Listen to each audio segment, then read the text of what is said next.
Fala galera, muito boa noite, sejam todos bem-vindos à nossa live aqui no Instagram da Guide Investimentos para falarmos hoje sobre as carteiras recomendadas para o mês de julho.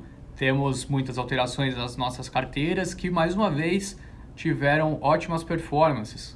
De todas as carteiras, apenas uma não está batendo o benchmark ao longo desse ano de 2021 e eu vou passar para vocês aqui, né, as razões pelas trocas, o porquê a gente gosta de cada papel, o que a gente fez de alteração nesse mês de julho como um todo, como foi a performance do mês passado, qual a nossa visão em um momento crítico, né? A gente está acompanhando ao longo dos últimos dias a nossa bolsa com uma performance. Deixa eu só baixar um pouquinho aqui a tela, senão vai cortar minha cara. Aí. A performance do índice tem sido fraca, né? O Ibovespa realizando lucros ali desde os 131 mil pontos, fechou hoje em 125.666, que pode ser um indicativo do que está por vir. Mas de toda forma, hoje, né, eu vou passar rapidamente um panorama do que a gente está enxergando sobre a situação atual, depois a gente entra nas carteiras, o porquê das alterações e deixa o espaço aberto para dúvidas, tá? Então, caso vocês tenham algum tipo de dúvida e já queira mandar aqui no chat, eu sempre priorizo as primeiras perguntas, tá? Então, o pessoal que entrou primeiro é priorizado. Manda aqui a pergunta e quando chegar no momento do Q&A, eu vou ter todo o prazer de respondê-los devidamente, beleza? Então, vamos lá. O que está acontecendo com a Bolsa, né? 125.666 pontos, uma queda expressiva desde a última sexta-feira com a apresentação da reforma tributária. A apresentação de uma reforma tributária que tem impactado de uma forma até que demasiada, né, os ativos de risco na nossa visão. O problema da reforma é que ela atinge setores que são muito representativos na Bolsa, né? As grandes empresas listadas pagam JCP, pagam dividendos, enfim, vocês sabem muito bem, principalmente os bancos, né? Pega a performance dos bancos desde a última sexta-feira até, né, quinta, ou seja, quase uma semana, praticamente todas as sessões apresentando performances negativas. E o porquê isso vem acontecendo, né? Os bancos são historicamente grandes pagadores de JCP, vinham sim sendo pressionados pelo aumento, né, ali na CSLL, e isso culminou, né, na somatória dos dois fatores, retirando uma perspectiva favorável para esses ativos, né? A gente viu os bancos desde o ano passado com uma performance fraca devido à expectativa de que os níveis de inadimplência pudessem subir, o que a gente não viu acontecer devido a algumas questões pontuais, alguns movimentos do governo, principalmente quando se trata, né, do auxílio emergencial. Contribuiu muito para sustentar a performance e a capacidade financeira dos bancos. Mas eles são muito representativos, né? O índice ali, o IFIX, né? O índice financeiro ali da Bolsa, ele representa praticamente 20% do nosso índice. A gente está falando, ou seja, de 1/5, né, da nossa Bolsa muito pressionado. Aí tem algumas questões pontuais, né? Pô, Vale paga muito dividendo? Sim. Vai ser impactado? Será no futuro, mas já saem notícias de que a própria Vale pode antecipar seus pagamentos de proventos, né, para não ter que ser tributado de uma maneira demasiada, o que traz um certo alívio para o investidor. A própria Petrobras, bom, já foi uma ótima pagadora de dividendos, mas está muito alavancada ainda, está começando a desalavancar, deve pagar mais proventos só mais para frente, né? Está com um ambiente operacional interessante, afinal, vemos, né, o preço do petróleo atingindo patamares que ninguém imaginava que fossem ser atingidos neste momento quando a gente olhava lá no começo do ano, né? Hoje o Brent chegou a superar o patamar de $76 o barril, o WTI buscou 75, o momento está bom.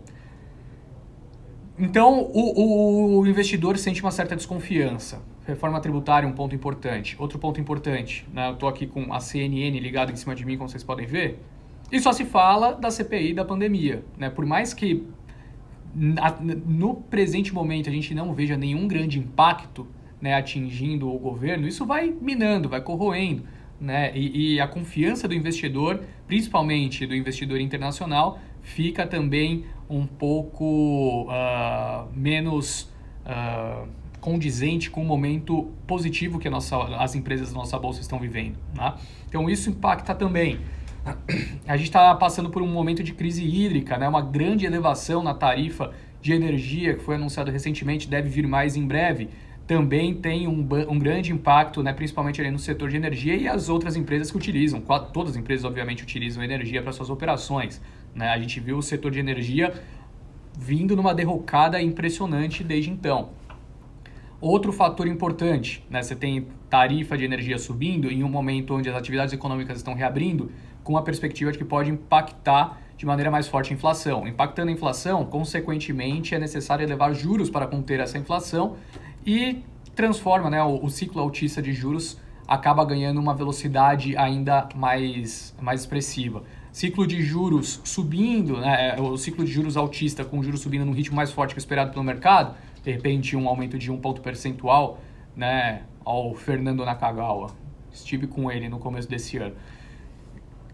O que deve acontecer? Né? A gente deve ver, então, possivelmente um juro subindo de uma maneira mais rápida, o que naturalmente diminui, né, a intensividade do investidor em aplicar seu capital em renda variável. Então, todos esses fatores vindo de uma maneira só, né, obviamente acabam impactando o nosso índice e temos acompanhado uma performance mais fraca. Continuo muito positivo para o segundo semestre, apesar de tudo isso, tá? As operações das empresas seguem bastante fortes em quase todos os setores, até mesmo aqueles que estavam sendo muito impactados pela pandemia têm observado uma redução drástica com uma perspectiva muito forte, principalmente para o terceiro trimestre, tá? Então a gente deve ver, em termos de resultado, o segundo semestre muito forte, o que naturalmente traz espaço para uma valorização do nosso índice em termos, né, de perspectiva de lucro das empresas. Dito tudo isso, vamos entrar aqui nas nossas carteiras recomendadas, que é a intenção desse call, né, passar para vocês o que estamos observando quanto aos melhores nomes para surfar esse momento de incerteza, tá? Apesar, né, da live ser focada nas carteiras mensais, eu vou começar falando da nossa carteira semanal, né? A gente aplicou as alterações ontem, então acho que vale a pena citar, até porque a carteira tem tido uma performance muito boa, né? Quando a gente olha a semanal, fechou junho um pouquinho abaixo do Ibovespa, mas está com 14,25% em 2021, contra uma alta de 6,9% do índice, né? Então a carteira que ano passado rendeu mais de 40%, esse ano já está com uma performance acima de 14%, vale a pena, né, a gente dar uma olhada aqui, passar rapidamente pelos nomes. Na última semana tivemos a carteira com uma queda de 0,49, enquanto o Ibovespa recuou 1,55, ou seja, uma performance interessante de 1 ponto percentual acima do nosso benchmark. E quando a gente olha, né, a principal contribuição veio da Gerdau e CVC, né? As duas empresas puxaram ali quase 1% da carteira para cima. Tegma subiu um pouquinho, puxou 0,3% da carteira para cima, e aí Prio e Multiplan tiveram uma performance mais fraca, né? A Multiplan principalmente caindo 7,5%, afinal a reforma tributária impacta bastante os shoppings, né?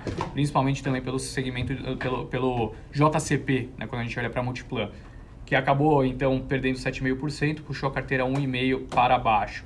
Para essa semana nós fizemos 3 alterações, dentre elas diminuindo um pouquinho da exposição, né, a exportadoras, né, com enfoque mais no cenário no ambiente doméstico. Tiramos CVC, Gerdau e PetroRio e demos entrada em Arezzo, Banco do Brasil e Vale. Vocês vão ver bastante a gente falando sobre Arezzo, né, ao longo dessa nossa live, porque a gente tem uma perspectiva bastante positiva para com a empresa, principalmente depois de conversar com o próprio RI da companhia, né? Ou seja, conversamos com o pessoal que trabalha lá na Arezzo e nos passaram uma perspectiva que nos agradou, né? Principalmente devido a alguns fatores. As vendas têm se acelerado de uma maneira bastante incisiva. Quando a gente olha, né, é uma empresa que vende para uma classe mais alta, né, de renda, e que é mais inelástica, né? O pessoal acaba comprando de qualquer jeito. A taxa de poupança, né, do brasileiro se elevou nesse período, pelo incrível que pareça. Muita gente começa a sair de casa agora com uma perspectiva, né, de aproveitar, dar um presente a si mesmo, né? Aquele investidor aquela pessoa que estava em casa, né, e se sentiu por muito tempo frustrado, deixou de fazer compras, deve voltar uma atividade mais forte, os shoppings começando a se movimentar, e a Arezzo ainda sendo um call de crescimento não só orgânico, mas inorgânico, né? Ou seja, as próprias operações devem continuar, devem ter uma rentabilidade acima do que vinha apresentando até então. Comparando com 2019, pode ser atingido esse nível em breve, tá? Que era um ano normal. e integrando as operações que foram compradas recentemente, né? NV, a própria reserva, enfim, ampliando o seu escopo em empresas, né, ligadas a varejo de vestuário e também podendo fazer aquisições, né? Uma empresa que vai continuar fazendo aquisições, todo mundo sabe disso. Deve ampliar seu footprint, né? Uma palavra bonita que o pessoal usa, a sua presença no segmento de varejo de moda, né? Fazendo mais aquisições, principalmente em vestuário, tá? Então é um case de crescimento orgânico e inorgânico que deve trazer bons resultados e a gente está bastante positivo para a empresa. E um case sólido, né? A gente enxerga que por mais que esse mau humor possa atingir de maneira extensa a nossa bolsa, acreditamos que a Arezzo deve ser menos impactada dentre as outras varejistas. Perfeito? Vamos então agora entrar aqui nas mensais, né? Começar falando sobre a carteira recomendada de ações Top Picks. Eu tinha dito para vocês que dentre todas as carteiras que nós temos aqui, apenas uma não estava batendo benchmark, que é a Top Picks, tá? A Top Picks, ela fechou o mês estável, pelo incrível que pareça, né? Quando a gente olha a performance, 0,00 e o Ibovespa subiu 0,5, né? Então ela foi um pouquinho abaixo do índice e no ano ela está perdendo ali em torno de 6 pontos percentuais do Ibovespa, tá? Desde o início ela tem uma performance sólida quando a gente analisa, né? Ela se valorizou desde o início da constituição desse portfólio 174,7% contra 146,2% do Ibovespa. Dentre o mês, né, de junho, as principais performances vieram de Vamos, Grupo Soma e Marfrig, né, que subiram de 6,8% a 4,2%. E as principais perdas vieram de Assaí, né, que acabou caindo apenas 3,3%. Mas o grande peso da nossa carteira acabou sendo o Gerdau, que caiu 10% e culminou, né, na performance abaixo do índice, né? Acabou pressionando bastante a nossa carteira. Para julho, vendo, né, verificando toda essa alteração do cenário, fizemos algumas alterações que visam, obviamente, né, estar um passo adiante do mercado e conseguir, então, entregar, né, uma performance acima do benchmark, tá? Olha lá, o Michel querendo que eu comente sobre restoque na carteira Small Caps. Sem sombra de dúvidas, vou comentar, tá? Pode deixar comigo. Agora, para esse mês, na Top Picks, nós retiramos Assaí, Gerdau e Localiza, incluímos Arezzo, Klabin e Multiplan. Continuamos tendo uma visão positiva para os 3 papéis que retiramos. São papéis que nós gostamos, tá? Só que a gente está vendo uma grande interferência, principalmente do governo chinês, no mercado de mineração, siderurgia, e isso pode... Grande abraço para o Rafael Suzuka, aqui presente na live, baita live também que você fez com o Zizo, hein? Sensacional, tive a grande honra de estar acompanhando, foi, bastante legal. E que foi na sequência de uma outra live, foi sensacional também, né? Se não me engano, foram 2 lives na terça-feira, onde o Caio Ventura trouxe, né, um dos maiores gestores de fundos imobiliários, explicando sobre os impactos da reforma tributária nos fundos imobiliários, né, nos FIIs. Para quem não acompanhou, entra aí no Instagram da Guide depois, as 2 lives estão lá, beleza? Então, assim, a gente, dado esse cenário de incerteza quanto ao segmento ali de mineração, siderurgia, nós acabamos mantendo o Vale na carteira, mas reduzindo a exposição através, né, dos papéis de Gerdau. Retiramos Gerdau. Localiza, continuamos gostando das operações, achamos até que vai ser um dos nomes, né, com maior capacidade de capturar um momento de reabertura, mas só mais para frente, tá? A gente acha que a gente deve ver um momento ainda mais estável para os papéis ali do setor.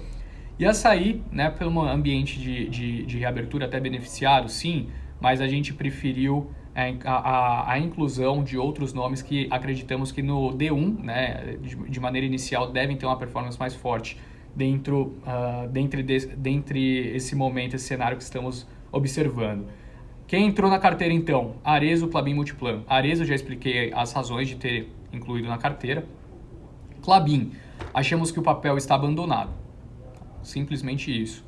A nossa visão é uma empresa que vai ter um ano fenomenal e cada vez mais o ambiente macro beneficia a Klabin, né? Seja através do próprio crescimento do e-commerce aqui no Brasil, através principalmente, né, de exportações que continuam fortes, esse câmbio a R$5, né, o dólar a R$5 continua sendo um grande catalisador para as operações das empresas do setor de papel e celulose. Os estoques têm caído na China, o preço da celulose tem subido, o que obviamente beneficia muito a Klabin, deve ser uma grande geradora de caixa, né? Puma 2 deve começar a operar em breve e cada vez mais a gente tem uma perspectiva favorável para o nome, tá? Então, retiramos Gerdau, né, uma exposição ao mercado internacional, e incluímos Klabin, diversificando a mineração e siderurgia em mineração através de Vale e papel e celulose através de Klabin, tá? Então foi esse o racional do negócio.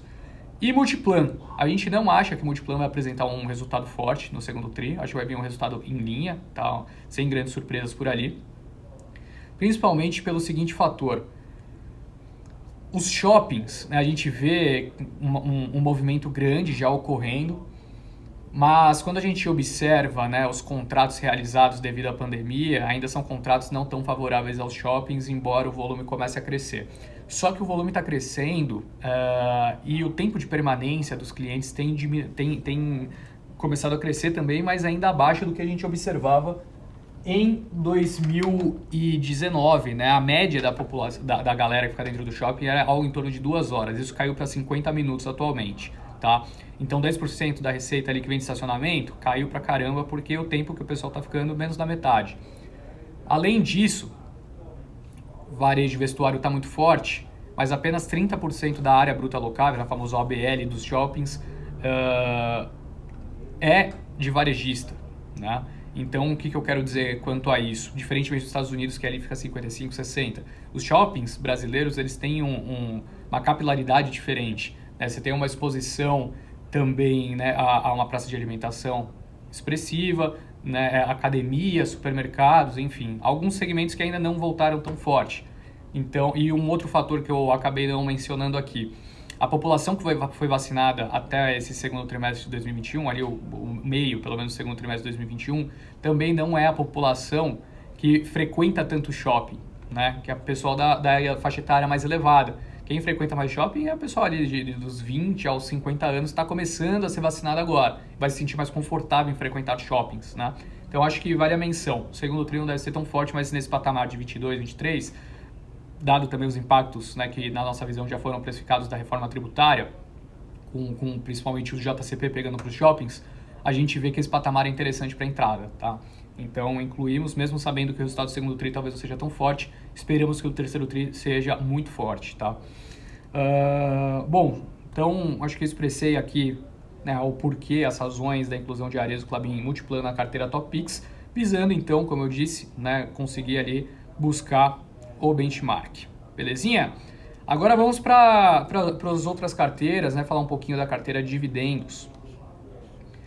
A carteira de dividendos teve uma queda ali de 3,4%, né, contra 2,2% do IDIV, mas no ano segue bem acima do benchmark, né? No ano a gente está com uma performance ali de 4,9% contra 2,1% do IDIV. E por que isso acontece, né? Porque essa performance foi um pouquinho mais fraca ao longo desse mês. A gente tinha uma exposição grande a empresas de energia, e essas empresas de energia foram muito impactadas pela crise hídrica que acabou culminando, né, no impacto mais forte ao longo desse último mês. Então a gente tinha a Lupar, a gente tinha a Transmissão Paulista e CPFL. Dentre essas empresas, os impactos reais, em termos de número, serão pequenos, mas o ciclo altista de juros, né, para empresas que pagam muito dividendos pressiona, e também a questão relacionada à crise como um todo. O mercado acaba avaliando, né, como se o setor fosse tudo uma coisa só, apesar de um outro papel ter se destacado, né, principalmente as transmissoras que deveriam sofrer menos impactos e as geradoras de energia de termoelétrica, como o caso da Eneva, tá? Bom, nesse sentido, então, vale ressaltar também que ali 35% da carteira estava exposta a esse segmento e acabou sendo, né, uma performance mais fraca. No mês, o destaque foi a própria Vale, né, que subiu ali 0,6%, então pouca coisa de destaque, e as principais quedas CPFL e Transmissão Paulista devido a esses fatores já citados, tá? Então, para conseguir bater o IDIV, fizemos 2 alterações apenas na carteira. Nós retiramos Minerva e Transmissão Paulista. A gente acha que Minerva, nesse patamar de preço, não deve reagir tão positivamente, porque o cenário para o mercado bovino doméstico está bastante pressionado, com as margens apertadas. Afinal, a arroba do gado, né, tem disparado, ainda negocia acima de R$300. E Transmissão Paulista, né, visando uma redução, ainda aqui de leve, né, no setor de energia. Na nossa visão, é a empresa que está mais próxima do patamar de preço justo, né? Então, entre a Alupar, CPFL e Transmissão Paulista, escolhemos retirar então a Transmissão Paulista e demos entrada em 2 nomes, Cyrela e Porto Seguro. Por que da inclusão de Cyrela? Vemos a Cyrela como uma empresa muito bem posicionada, a mais bem posicionada dentro do setor ali de construção civil. E um ponto super importante, o setor de construção civil foi impactado também por reforma tributária, foi impactado pelo ciclo altista de juros, quanto mais altos juros, mais caro o financiamento imobiliário. Bateram muito na nossa visão. Tá? A Cyrela R$22, na nossa visão, não faz sentido. Você pega o preço-alvo, né, o consenso Bloomberg, que coloca, né, o preço-alvo de todos os analistas do mercado, o menor preço-alvo para a Cyrela é algo em torno de R$32. Então, nossa visão e a visão do mercado estão parecidas. Por mais que o ciclo altista de juros impacte esses setores, a gente está falando ainda de uma Selic que deve fechar o ano em 6,5%, que é muito baixo, né? Ainda estimula muito o setor de construção civil. A pressão vem no custo devido ao preço da commodity, né, principalmente do aço, que é um insumo para a construção, está elevado. Mas acreditamos que esse patamar de preço é interessante para a entrada, afinal devemos ver lançamentos, né, de imóveis, principalmente em São Paulo, se acelerando muito no segundo semestre. A própria EZTEC ficou quase 1 ano e meio sem lançar nada, anunciou um lançamento nessa última noite, eu falei no Morning Call. E então achamos que o mercado está subvalorizando, né, a capacidade de geração de caixa da Cyrela. Porto Seguro é uma empresa que, ao contrário de todas que eu falei, se beneficia da alta dos juros. As seguradoras se beneficiam da alta dos juros. E por que elas se beneficiam, né? Porque boa parte da receita dessas empresas vem através de aplicações financeiras, né, que ficam lá estacionadas dentro da companhia. Augusto, ainda não passou a carteira valor, ainda vou citar ela, tá bom? Estamos aqui na terceira, já falei de Top Picks, falei da carteira semanal e estou falando agora sobre a dividendos, beleza? Então, o ponto é o seguinte, a inflação, né, se elevando acaba gerando uma alta da taxa de juros e a alta taxa de juros beneficia, sim, as seguradoras. Além disso, o processo de reabertura também é um catalisador que, na nossa visão, tende a beneficiar a empresa, tá? Então, é o nome que a gente gosta nesse cenário. Fechado? Então, passamos aqui também pela nossa carteira de dividendos, os principais cases dentro desse momento. Vamos falar agora sobre a carteira Small Caps. Só para seguir o padrão, depois a gente volta ali para falar das outras. A carteira Small Caps tem sido o grande destaque desse ano. A carteira com melhor performance ao longo de 2021, ela já rende 24,1% no ano, contra 11,4% do Small, né, que é o nosso benchmark. No mês de junho, teve uma performance de 3,8% contra uma alta de 1,3% também do Small. Nos últimos 12 meses, a carteira rendeu 71,2% contra 39,7% do Small. Então faz já 12 meses que a gente tem, né, acertado muitos calls ali dentro desse segmento de empresa. E o que mais beneficiou nossa carteira ao longo desse mês foram os ativos de CVC, Track and Field, Ferbasa e Pets. Você pega a CVC subiu 15,8%, Track and Field 14,5%, Ferbasa 12,5% e Pets teve uma alta de 10,4%. Né? Só a somatória das 4 empresas contribuiu para 2,2%, 3,6%, 5,2% de performance. Né? Então, ali as 4 empresas que mais subiram puxaram mais de 5% do portfólio inteiro. Né? Contribuiu bastante. E dentre as principais quedas, a gente observou Alupar, Mosaico e Gerdau. Né? Alupar caindo 3,8%, Mosaico caindo 6,6%. E Gerdau, metalúrgica, né? Então a Goal 4, não a GGBR 4, que caiu 6,7% no período. Então esses 3 papéis somados tiraram da carteira ali 1,4%, 1,8% do portfólio. Tá? Mas tudo bem, né? Assim, a gente continua positivo para a nossa carteira, embora tenha tido uma performance forte, foi a carteira que mais fizemos alterações. Né? A Small você tem que saber calibrar muito bem, não dá para você manter os mesmos ativos para sempre, porque são ativos muito sensíveis, até pelo pequeno market cap, né, o pequeno valor de mercado dessas empresas. Qualquer tipo de acontecimento acaba gerando uma forte volatilidade. E visando isso, a gente optou por fazer algumas alterações, tá? Então, a Alupar, tiramos a carteira, não estamos muito confortáveis com posicionamento em energia, como eu já disse, né, a única empresa do setor que a gente tinha, optamos por retirar. Ivin, tiramos, apesar de estarmos positivos para o setor de construção civil, né, que achamos que está demasiadamente descontado, retiramos para incluir Cyrela, que é um ativo que a gente vê um potencial de alta ainda maior. Gerdau Metalúrgica, pela mesma razão que tiramos Gerdau da carteira Top Picks, a gente retira a Gerdau Metalúrgica da carteira Small Caps.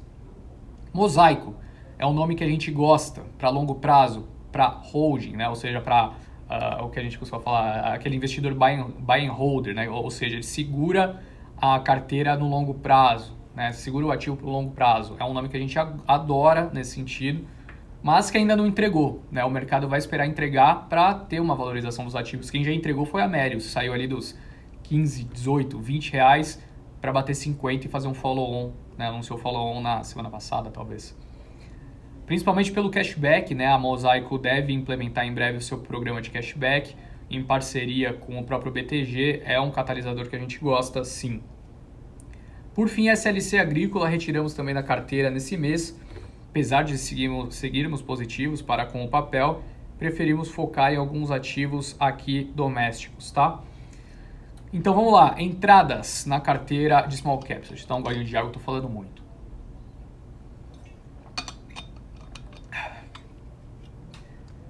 BR Partners, primeiro nome a entrar na nossa carteira, empresa que fez IPO, né, 2 semanas atrás talvez, foi uma oferta com esforços restritos, o que não abriu espaço para que clientes de varejo entrassem. E nesse sentido, né, a gente conhece muito bem as operações da empresa, é um parceiro comercial da Guide, sabemos, né, confiamos no management da companhia, nomes muito fortes que fazem parte, né, da BR Partners. Para a exposição do setor financeiro, talvez seja um nome com maior capilaridade e capacidade de geração de valor em meio ao momento controverso que estamos vivendo.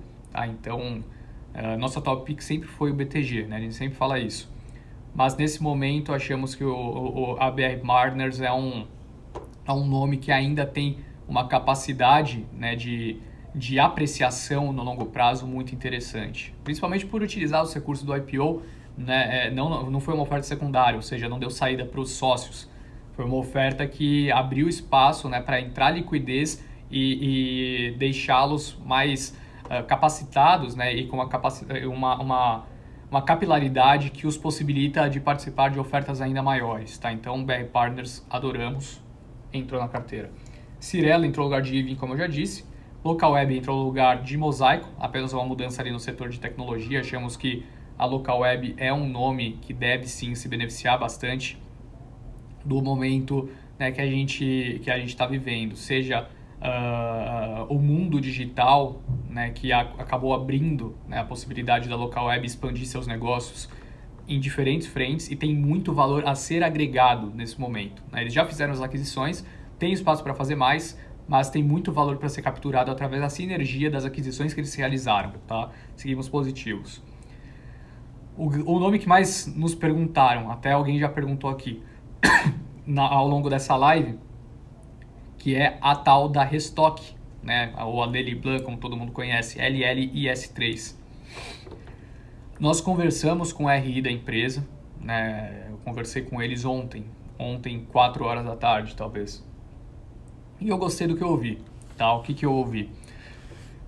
A Restock, né, tirou um overhang muito importante de 2 grandes investidores, né, 2 grandes gestoras, que estavam posicionados na empresa e que faziam um trade de tiro curto. Né? Então, o papel subia ali para 4,40, 4,50, 4,60, vendiam, compravam de novo no 4, né, e ficavam fazendo esse trade, impossibilitavam valorização mais expressiva.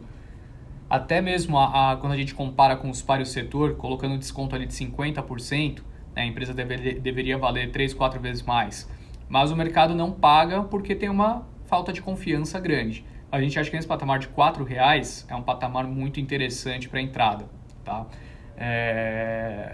A empresa tem se digitalizado aos poucos, ainda não é um nome com uma capacidade, né, interessante no e-commerce, mas tem desenvolvido essa frente.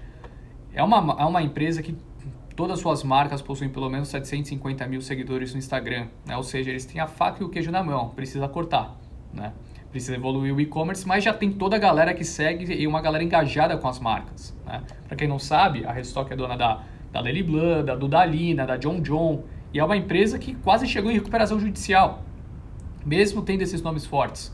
Então, nesse sentido, né, e com uma mudança de governança que eles fizeram, trouxeram nomes fortes de mercado para reestruturar a companhia. A gente acha que nesse patamar de 4, 4,20 pode ser que não suba ao longo desse mês, mas para quem segurar o papel, né, dificilmente perde dinheiro, a não ser que essa reestruturação, né, que tem tudo para dar certo, não dê. E aí sim pode culminar num problema maior. Por fim, incluímos Tegma. Tegma é uma empresa com exposição, né, uma exposição ao segmento logístico e que tem demonstrado cada vez mais força no processo de retomada, né? É um nome que ficou para trás quando a gente olha alguns outros nomes do setor, e na nossa avaliação não faz sentido o patamar de preço atual, tá? A gente está bastante positivo sim para com a Tegma.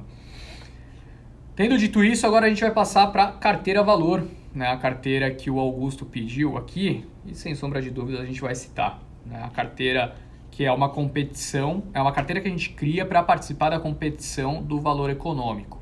Como é essa competição? São, acho que 21 corretoras que disputam, né, ali quem faz o melhor portfólio, né, com as performances mensais. Você pode alterar cada mês, são 5 ativos apenas. Nesse mês, vou até pegar a atualização de hoje, eu vi agora há pouco, tá? Mas eu vou pegar aqui para não falar besteira para vocês. Já incluindo a performance do primeiro dia desse mês de julho, nós estamos, né, no ano com uma performance de 17,5%. Isso porque a nossa carteira caiu hoje 1,2%, né? Ontem estava até com a performance melhor. Nós estamos em que posição? Em 15,57%. A gente está em segundo. Estamos na segunda posição, tá? Nesse momento, na competição. O ano passado nós fechamos a competição também em segundo lugar, né, com uma performance de 45% contra 2% do Ibovespa. Esse ano o Ibovespa tá subindo quanto? Vamos ver a atualização do dia. O Ibovespa está subindo 5,59%, nossa carteira está subindo 17,54%. Tá? E quando eu convido a todos a verificarem isso. O site do Valor Econômico traz a cotação atualizada a todo momento. Então você digita aí no Google, é só digitar carteira valor, clica no primeiro link. Você vai cair no site deles. Você vai poder ver a performance de todas as corretoras. Eu convido a todos, na parte do gráfico, onde mostra a comparação da performance das corretoras com o Ibovespa e com a carteira valor, né, que a carteira dentro da competição que chama carteira valor, tem a carteira que é criada dentre as principais escolhas de todas as corretoras, né? Ou seja, uma média do que todas as corretoras acham, todos os meses. A carteira valor, né, nos últimos 12 meses subiu 38%. Ou seja, a média de todas as análises das corretoras subiu 38%. O Ibovespa subiu 33%. A da Guide, vamos pegar aqui atualizado, subiu 43%. Aí você fala, não, talvez eles estejam com sorte, talvez eles tiveram um 2021 forte, e um 2020 forte, e esse ano estão mandando bem, mas não é sempre assim. Pode clicar ali, dá para você mudar a opção para 2 anos, 3 anos, 4 anos, 5 anos. Vou mudar para 5 anos, para ir já tudo de uma vez, tá? Qual o ticker da empresa que tem a Dudalina? LLIS3, Sara. LLIS3, a Restock. Quando você clica em 5 anos, a carteira valor, que é a média de todas as corretoras, subiu 158,94%. O Ibovespa no período subiu 146,15%. Aí você clica na Guide, a da Guide subiu nada menos no período do que 342,1%. Tá? Carteira valor 158, Guide 342. Então é uma performance, a gente já foi campeão no passado dessa competição. Ano passado ficamos em segundo, estamos em segundo nesse ano de novo. É uma carteira que a gente acerta bastante, ainda bem. Para esse mês, nós fizemos algumas alteraçõezinhas também visando uma performance mais forte, né? Só para trazer para vocês, né, a nossa performance no último mês foi positiva porque todos os papéis da carteira subiram, principalmente CVC, né, que apresentou ganhos ali de 15,9%. Depois Vivara subiu 9,3%, Vamos subiu 6,9%, Marfrig 4,2%. E a Vale que subiu 0,6, foi a que menos subiu no período, né? Aí quando a gente olha depois disso, né, o que aconteceu de alteração para esse mês, foi o seguinte: Retiramos do portfólio Marfrig, Vamos e Vivara para dar entrada em Arezzo, BR Partners e Klabin. As 3 empresas que demos entrada, vocês podem ver, né, são as 3 companhias que já foram citadas nas outras carteiras. Nessa daqui, você nunca vai ver um papel que não está em nenhuma outra carteira, tá? Muito raro isso acontecer. Agora, saímos de Marfrig, Vamos e Vivara, apesar de estarmos positivos para as 3 empresas, né, porque a gente averigua que as companhias que estamos incluindo têm um potencial de alta maior. Tão simples quanto isso, mas gostamos bastante das outras que permanecem. Beleza? Perdão, gostamos também das outras que saíram. E as que entraram, gostamos mais, obviamente, né? Carteiras recomendadas. Falamos de semanal, small caps, carteira top picks, carteira valor, carteira dividendos. Falta falar apenas sobre a nossa carteira de BDRs. Ou seja, para quem não se lembra, né, são aquelas empresas listadas lá nos Estados Unidos que têm os recibos aqui no Brasil e por aí vai. Nesse último mês, a nossa carteira teve uma performance de menos 2,1%, enquanto o S&P Brazilian Real, né, que é o índice de referência, o benchmark, caiu 3,3%. Né? Então, nossa carteira teve 1,2 pontos percentuais acima ali do índice. Em 2021, sobe 14,4% contra 10,2% do S&P. E a carteira teve início em novembro, foi quando a B3 abriu a possibilidade de todos os investidores, não só os qualificados, comprarem BDRs. Né? Então, uma carteira recente que desde quando ela foi fundada, sobe 25,7% contra 13,6% do S&P Brazilian Real.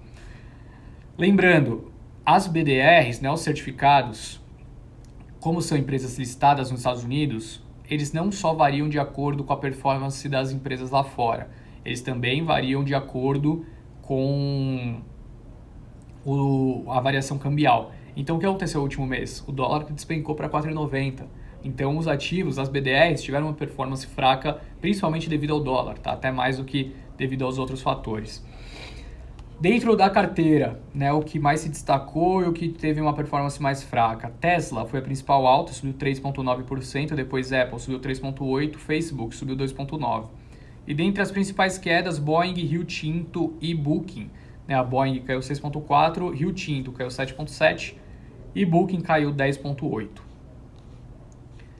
Para esse mês, realizamos apenas 2 alterações, retiramos Boeing e Tesla, o que curiosamente, né, nós retiramos uma das empresas que mais caiu e uma das empresas que mais subiu, né, no último mês.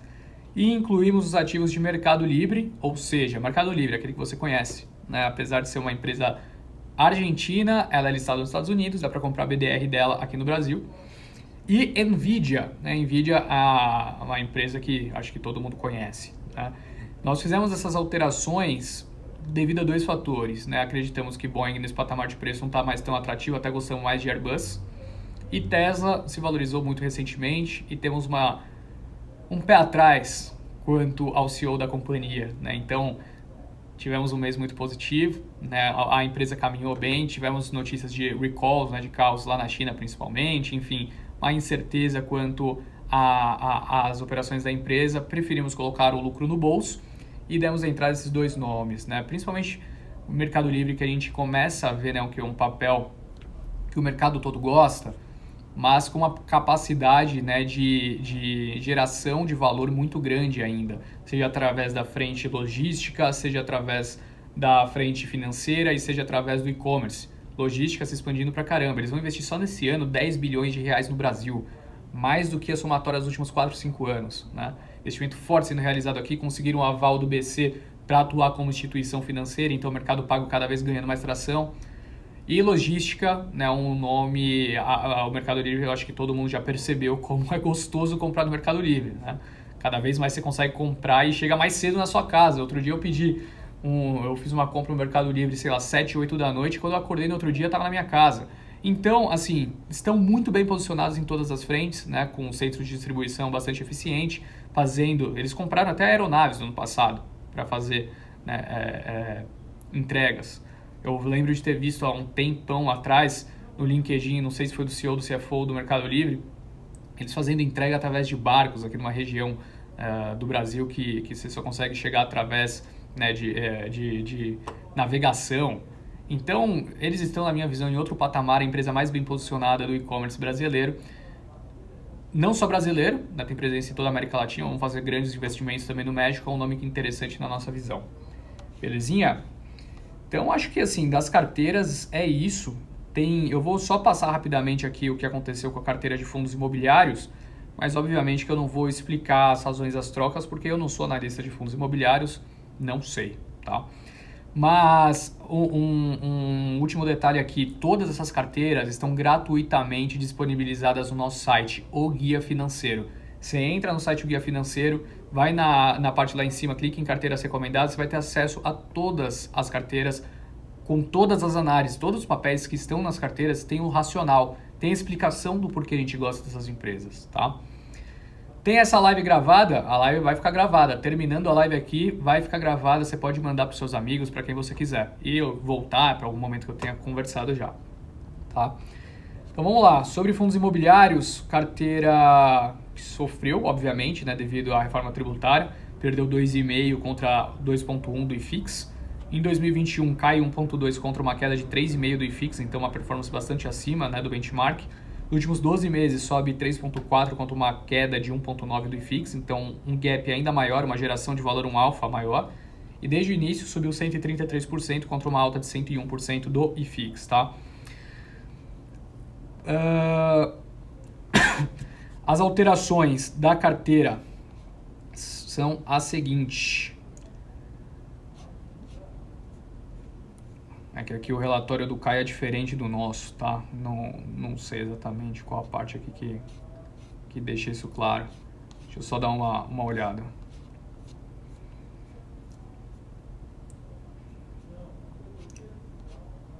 Bom, o Caio aumentou a exposição principalmente a fundos imobiliários, né, ligados à reabertura.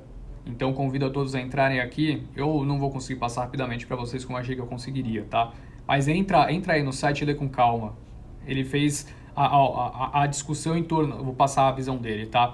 A discussão em torno da proposta de reforma tributária vai continuar no holofote, mantendo volatilidade do IFIX, sinalizando, né, que de repente alguns deputados possam alterar a proposta como foi entregue, diminuindo os impactos no IFIX, né?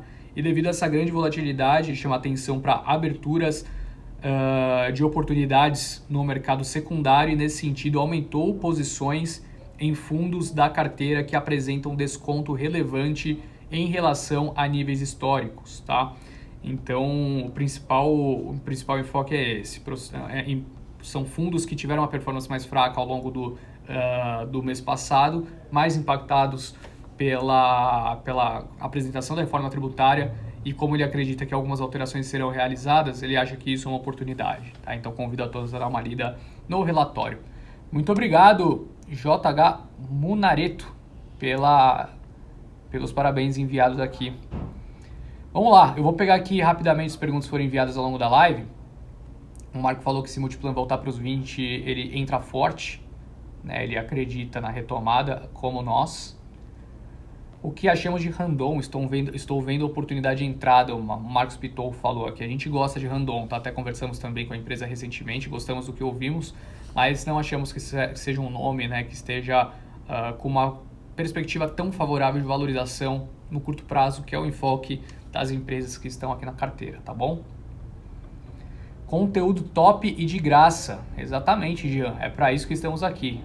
Para sermos os guias na hora da tomada de decisão dos seus investimentos. Bom, pessoal, eu acho que olhando aqui para trás, parece que não teve mais perguntas. Deixa eu olhar aqui para frente se vocês mandaram alguma coisa mais recente. A Ana Lúcia Nobre aplaudindo. Miss Carante também. Caio Ventura, olha ele aí. Ele perguntou o racional da entrada de Lelis na carteira Small Caps. Caio, eu citei aqui alguns minutinhos atrás, acho que vale ressaltar, né? Uma empresa que tem um processo de reestruturação desafiador pela frente, mas até dando um cheiro para você sobre a situação, acreditamos, né, que o management tem demonstrado uma capacidade operacional de reestruturação interessante vis-à-vis o que eles já demonstraram no seu passado, né? Afinal são nomes que vieram de empresas que apresentaram, né, uma reestruturação no passado. Tem gente que veio ali no processo de reestruturação da Magalu, por exemplo, que é um case que pode virar, se tudo der muito certo da Lelis, né, mas é um case parecido. Então, cara, só uma breve cor aí sobre o que a gente está enxergando sobre a companhia. É um nome que, de fato, tem tudo para conseguir demonstrar essa reestruturação. Se não conseguir, o mercado vai penalizar. Mas eles não possuem hoje um investidor âncora que trouxe um overhang muito pesado, né, com o mercado estipulando em qual momento eles poderiam deixar, né, a empresa. Estão em busca de um novo parceiro estratégico até nessa frente, segundo o que foi dito para nós, tá? Devem fazer uma capitalização ao longo do ano, né? Uma empresa que tem debêntures conversíveis, né? Mais de 1,5 bilhão, enfim, não é uma situação fácil, mas os vencimentos da dívida são longos, né? Ali para 2025, vemos uma capacidade, sim, de reestruturar e apresentar tudo que o mercado acredita. Tem nomes muito fortes no digital e não fazem vendas no digital como poderiam e deveriam fazer. É isso que nos chama bastante atenção e vemos que tem tudo para dar certo nesse sentido. Então é isso, pessoal. 49 minutos aqui falando sem parar sobre as nossas escolhas. Lembrando a todos que amanhã, 8h40 da manhã, Vitor Beirute entra no Morning Call aqui da Guide Investimentos.